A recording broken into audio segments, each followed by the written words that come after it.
2 जून 2026 पटना का मुसल्लापुर हाट, ये वो जगह है जहां बिहार के लाखों बच्चे सरकारी नौकरी का सपना लेकर कोचिंग करने आते हैं। इस रात यहां एक कोचिंग सेंटर पर हमला होता है। 15-20 लोग पत्थर फेंकने लगते हैं, ऑफिस में तोड़फोड़ की जाती है और होर्डिंग्स तोड़ दी जाती है। एक सिक्योरिटी गार्ड को तो इतनी बुरी तरह पीटा गया कि उसे हॉस्पिटल में भर्ती करना पड़ा। और फिर अंधेरे में गोलियां चलने की आवाज पूरे इलाके में गूंज उठती है।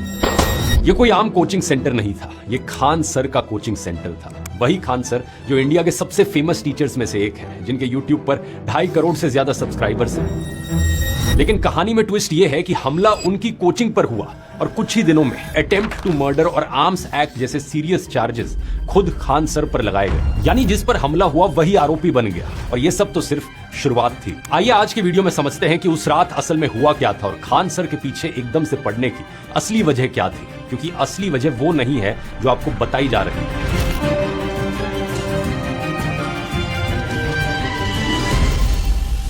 खान सर के कोचिंग सेंटर पर हमले के बाद के 9 दिनों में जो हुआ उसे ध्यान से देखिए।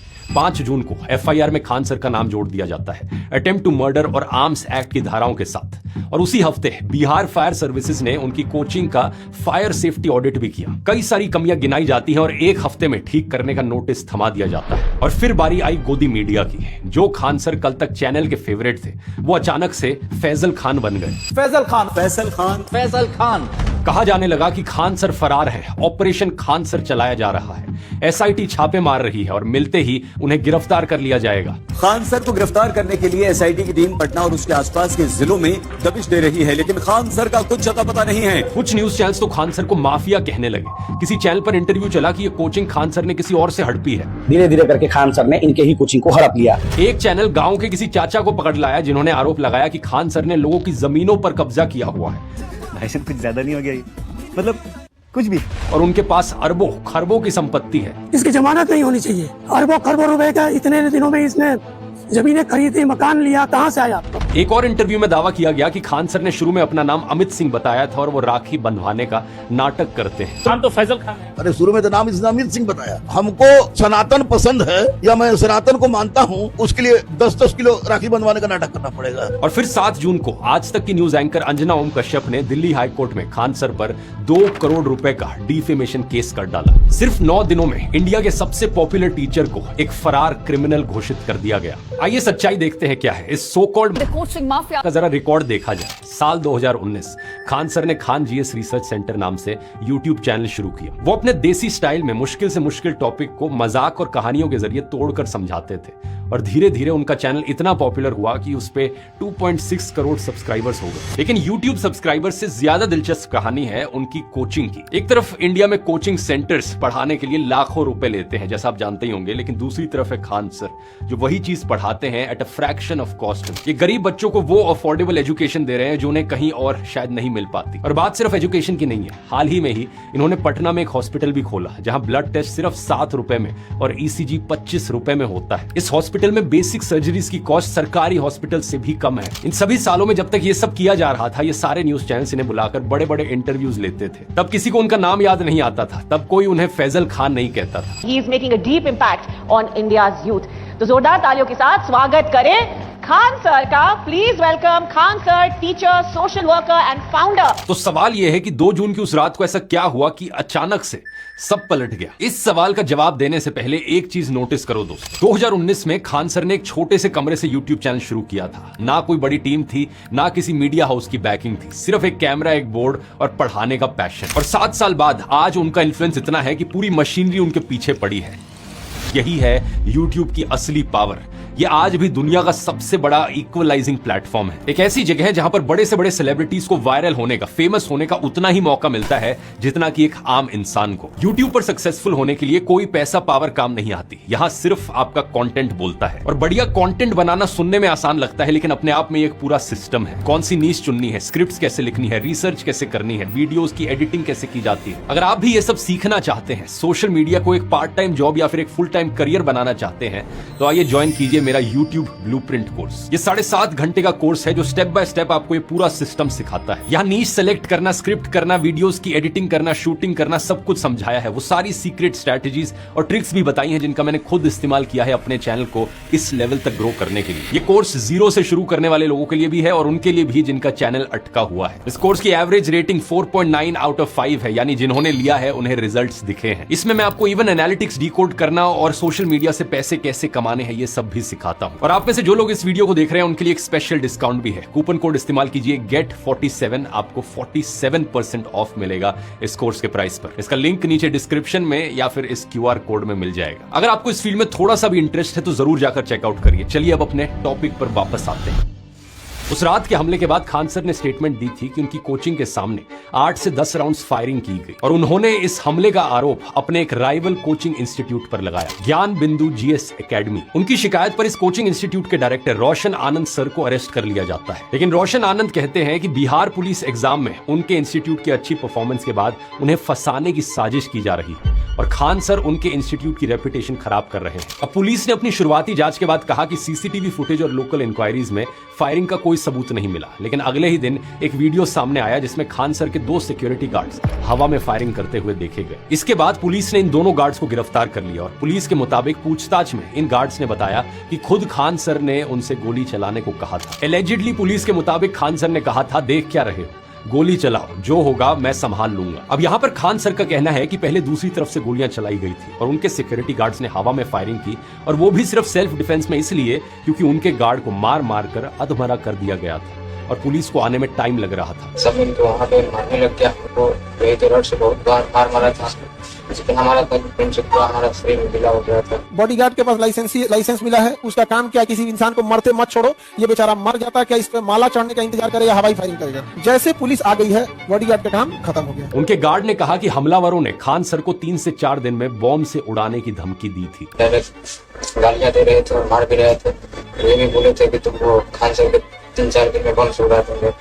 इसी के बाद 5 जून को FIR में खान सर का नाम जोड़ दिया जाता है और सोचकर देखो दोस्तों, जो पुलिस 24 घंटे पहले कह रही थी कि कोई फायरिंग हुई ही नहीं, अब वो पलट गई और एकदम से मुकदमा खान सर पर ही कर दिया। रात के अंधेरे में मेरे यहाँ कोई आया है, हमारे गार्ड को मार के अधमरा कर दिया। पुलिस के आने में टाइम लग रही है, उस बीच क्या हम लोग फूल फेंके या आरती लेके खड़े हो भाई हमें भी मार दो। मेरा मानना है कि इस मामले में निष्पक्ष जांच होनी चाहिए जिससे सच सामने आ सके। लेकिन सवाल यह है कि क्या सिर्फ इस एक इंसिडेंट की वजह से सारे न्यूज चैनल्स खान सर के पीछे पड़ गए? ये तो बिलीवेबल नहीं लगता और है भी नहीं, क्योंकि इस कहानी की असली शुरुआत 2 जून को नहीं हुई थी। असली शुरुआत हुई थी 1 महीने पहले, 3 मई को नीट का एग्जाम हुआ जिसमें 22 लाख से ज्यादा बच्चे बैठे, लेकिन इसका पेपर पहले ही लीक हो चुका था जिसके कारण 12 मई को एग्जाम कैंसिल करना पड़ा। इसके बाद कई टीचर्स ने नेशनल टेस्टिंग एजेंसी से और सरकार से सवाल पूछने शुरू किए। एजुकेशन मिनिस्टर धर्मेंद्र प्रधान का इस्तीफा मांगा गया और सबसे तीखी आवाज थी खान सर की। उन्होंने सीधे तौर पर NTA को चोर भी कह दिया था। NTA गंदगी फैलाए हैं तो साफ इनके अब्बा आके करेंगे। चोट्टा कहीं का कहता है कि पैसा नहीं लेंगे, जो उनका लॉस हुआ वो कौन भरपाई करेगा? कोई बनारस का रहने वाला है, उसका सेंटर जा रहा है कानपुर। उन्होंने स्टूडेंट्स का दर्द शेयर किया कि कैसे घर वाले कर्ज लेकर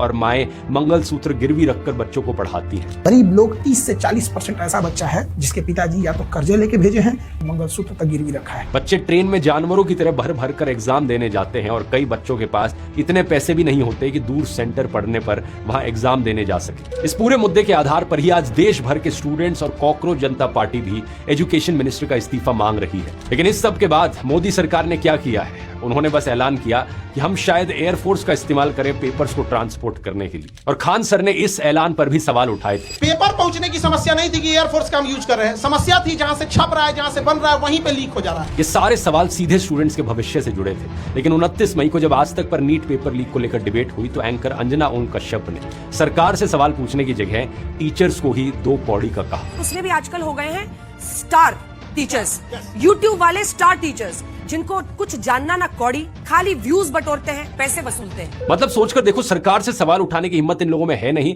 और उल्टा टीचर्स पर ही दोष डालने लग गए। और अंजना ओम मोदी जी, थोड़ी कंसिस्टेंसी तो रख लीजिए। नमस्कार, आप देख रहे हैं हल्ला बोल, आपके साथ मैं हूं अंजना ओम कश्यप। ठीक है, चैनल्स इन टीचर्स को अपना प्लेटफॉर्म दे रहे थे और इन्हें बढ़ा चढ़ाकर दिखा रहे थे। अब एकदम से यूटर्न लेकर इन्हीं टीचर्स को गाली देने लग गए सिर्फ इसलिए क्योंकि वहां पर सरकार से सवाल किए जा रहे हैं। सरकार को बचाना जरूरी है। अब जब ये चीज वायरल गई तो सभी टीचर्स ने जवाब भी दिया। तुम्हारी जिम्मेदारी थी ये पूछने की कि पेपर लीक क्यों हो रहे हैं। शिक्षक बिरादरी से इस नफरत का स्रोत क्या है। दो कौड़ी के असल में मीडिया वाले जो चंद पैसों के लिए सही को सही और गलत को गलत नहीं बताते। मीडिया की फंक्शनिंग पर सवाल उठाया कि कैसे ये लोग सिर्फ चिल्लाते हैं और सरकार की भक्ति करते हैं। यहाँ पर भी सबसे सीधा हमला खान सर ने किया। उन्होंने अंजना ओम कश्यप को दलाल कहा और फेक न्यूज फैलाने का आरोप लगाया। अंजना तुम गलत करती हो और दलाली की कमाई की है। जब भी दलाली करोगी चेहरे से ना, जो एक वास्तविकता थी वो खत्म हो जाएगी। और ढेरों इंस्टेंसेस हैं जहां पर इन्होंने फेक न्यूज फैलाई है। अब सारी डेट्स को एक साथ रखकर क्रोनोलॉजी देखो जरा दोस्तों। 29 मई को खान सर ने गोदी मीडिया की बड़ी एंकर को दलाल कहा। 2 जून को उनकी कोचिंग पर हमला हुआ। 5 जून को FIR, उसी हफ्ते फायर नोटिस, खान सर के खिलाफ मीडिया का टारगेट हिट कैंपेन और फिर 7 जून को अंजना ओम कश्यप दिल्ली हाईकोर्ट में 2 करोड़ रुपए का केस करती हैं। और ये मानहानि का केस भी किस लिए? क्योंकि खान सर ने उन्हें बिकाऊ पत्रकार, चाटुकार, दलाल और फेक न्यूज की दुकान कहा था। आज भी तलवे चाट के आई हैं। दलाली की कमाई की खराबी अंजना तुम नाम नहीं ले सकती हो टीचरों का। अगर टीचर 2 कौड़ी के हैं तो तुम फोकट की भी नहीं हो। अब अंजना जी, ये चीज तो मेरे कमेंट सेक्शन में भी लाखों लोग आपको कहेंगे। अब क्या उन सभी लाखों लोगों पर केस करोगे? असलियत में शूटिंग इंसिडेंट और इन कोचिंग इंस्टीट्यूट की राइवलरी सिर्फ एक कोइंसिडेंस था और बहाना बन गया। इन लोगों को मौका मिला और पूरी मशीनरी एक साथ टूट पड़ी। यहाँ पर सबसे ज्यादा टारगेट खान सर को इसलिए किया गया क्योंकि यहाँ पर हिंदू मुस्लिम का भी एंगल आ जाता है। और पेपर लीक से ध्यान हटाने के लिए ये हिंदू मुस्लिम बड़ा तगड़ा हथियार है। यहाँ पर खान सर को एग्जाम्पल की तरह इस्तेमाल करके बाकी टीचर्स को डराया जा रहा है कि अगर तुम भी स्टूडेंट्स की आवाज उठाओगे तो तुम्हारे साथ भी ऐसा ही किया जाएगा। और केवल खान सर ही नहीं, इलाहाबाद में जब नीट पेपर लीक और दूसरी धांधलियों को लेकर स्टूडेंट्स ने प्रोटेस्ट किया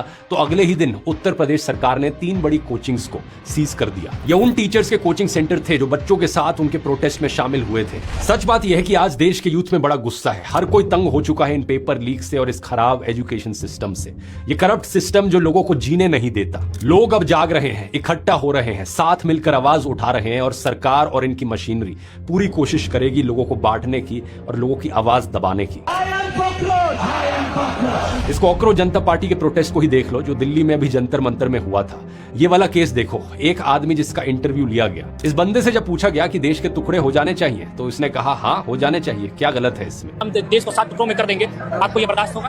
बिल्कुल होगा। देश को 7 टुकड़ों में बर्दाश्त कर लेगा? बिल्कुल कर लेगा। इस वीडियो को सोशल मीडिया पर फैलाएगा ये दिखाकर कि देखो कॉकरोच जनता पार्टी के सपोर्टर्स कौन है, ये देशद्रोही हैं, ये देश के टुकड़े कराना चाहते हैं, ये है असली कॉकरोचेस। ये टुकड़े टुकड़े गैंग का नया मॉडल। हमारे देश विरोधी नारे लगाएंगे तो उनका इलाज करने के लिए आए। लेकिन सच जानते हो क्या था दोस्तों? ये बंदा जो आया था यहाँ माइक पर बोलने, ये एक्चुअली में एक बीजेपी के चाटुकार ने भेजा था। अभिजीत अय्यर मित्रा, ये ट्विटर का ट्रोल अकाउंट जिसने खुद एडमिट किया कि ये तो मेरा ही बंदा है, मैंने इसे भेजा था एक सीक्रेट एजेंट के रूप में। इसने जानबूझकर ऐसी चीजें बोली ताकि इस मूवमेंट को बदनाम किया जा सके, ताकि ये दिखाया जा सके कि ये स्टूडेंट मूवमेंट में तो देशद्रोही लोग भरे पड़े हैं। लेकिन फॉर्चुनेटली ये चीज इसी पर उल्टी पड़ गई। जब इसने ये बोला तो लोगों ने ढूंढकर निकाला भाई कौन है ये बंदा। पता लगा एक लॉयर है। इसके खिलाफ केस करवाने की आवाज उठने लगी तो इसका आदमी अभिजीत अय्यर मित्रा आके ट्वीट करता है कि सॉरी ये तो मेरा ही बंदा, इसे छोड़ दो, ये तो सिर्फ सार्केज्म में ये कह रहा था, मजाक में ये कह रहा था। ये सिर्फ एक उदाहरण है दिखाने के लिए दोस्तों कि किन अलग अलग तरीकों से ये लोग कोशिश करेंगे इस मूवमेंट को बदनाम करने की। लेकिन आप याद रखिए, आपको यूनिटी रखनी है, आपको इकट्ठे रहकर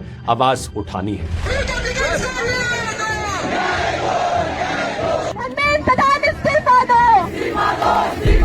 क्योंकि अगर सबसे ज्यादा ये लोग किसी से डरते हैं तो वो है ये 3 शब्द: एजुकेट, एजिटेट, ऑर्गेनाइज। इसीलिए जो एजुकेट करता है टीचर्स, उन्हें टारगेट किया जाता है, डिफेम किया जाता है। जो लोग ऑर्गेनाइज करने की कोशिश करते हैं, एजिटेशन करते हैं, कॉकरोच जनता पार्टी, उन्हें भी डिफेम किया जाता है, बांटने की कोशिश की जाती है। उम्मीद करता हूं वीडियो पसंद आया होगा। अगर आप सोशल मीडिया को अपनी पार्ट टाइम जॉब या फुल टाइम करियर बनाना चाहते हैं तो YouTube ब्लूप्रिंट कोर्स को ज्वाइन करना मत भूलना। कूपन कोड है GET47। लिंक नीचे डिस्क्रिप्शन में मिल जाएगा या फिर आप यहां पर भी क्लिक कर सकते हैं। और मिलते हैं अगले वीडियो में। बहुत बहुत धन्यवाद। जय हिंद।